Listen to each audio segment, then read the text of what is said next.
In the second segment of my interview with Brothers at War director Jake Rademacher, I find out a bit more about his experiences in Iraq. Wherever we are going to, brother. You witnessed firsthand really the brutality and the humanity of war. Tell me a little bit about the IED incident in the film. Generally speaking, it comes out of nowhere. It's completely a surprise when it happens.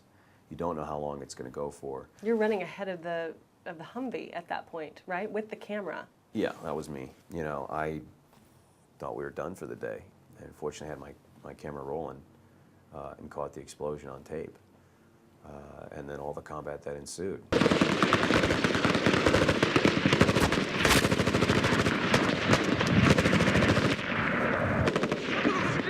And the emotions that go through your head, hard even for me to describe. And everything kind of slows down. And when I had a chance to see some of the wounded guys, again, that was a complete surprise.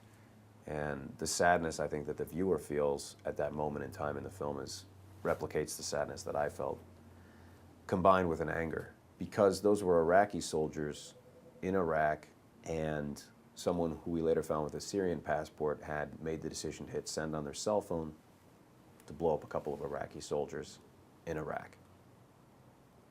So I thought about that for a very long time, and my understanding of what the war was about changed drastically in that moment in time. How so? How did it change? Well, you know, you watch the news back here and it's all about, oh, it's a war and the Americans who are trespassing on the soil and this and that. And, you know, there's probably an element of that. Sure, nobody wants a foreign army in their country.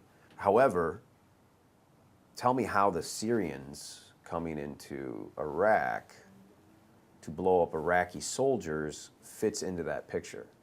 Because there are only 2 American Marines and 1 American cameraman. Furthermore, why are the rounds flying across the lens of my camera? You know, why were they shooting at me? I wasn't shooting at them. It makes you think. Oftentimes when you watch the news, IEDs look like they're immaculately conceived in the middle of the road.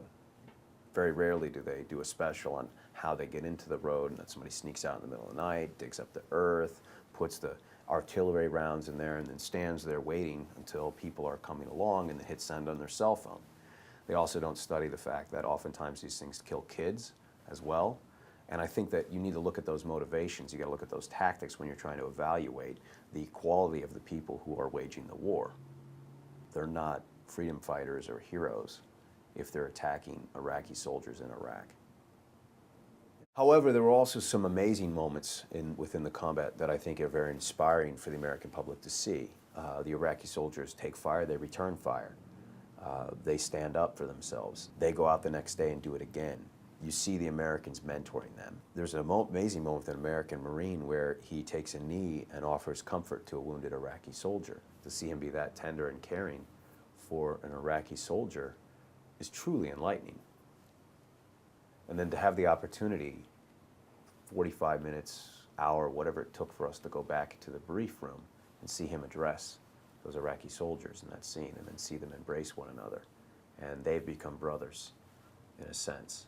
I think is extremely powerful, but also very important for us as the American public to have an opportunity to see that kinship that has developed between the Iraqi soldiers and Marine Gunner Keniston in that moment in time.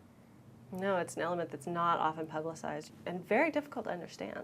Absolutely, it's difficult to understand, and I think Brothers at War offers a glimpse into why violence is so down, why we were able to turn the corner in the war in Iraq. It wasn't because somebody flipped the light switch. It was constant effort, 6-7 days a week, 12-hour days, not only killing the bad guy, but also in just helping the good guys, working every day with the Iraqi army. And furthermore, quite honestly, a big reason why we are where we are in Iraq is because the American warfighter put his hand out in front of him and introduced himself to the Iraqi people. And little by little broke down the stereotypes that had been built up by Saddam Hussein in the closed television network that existed in Iraq before we got there. Broke down the stereotype, handshake by handshake, relationship by relationship, and the Iraqi people got to know what I would like to think in sometimes is the best part of my generation. And they inspired those Iraqi people, both to stand up as a country, but also to come together with them to rebuild their country. For the last segment of our interview with Jake Rademacher, click on the link to the right.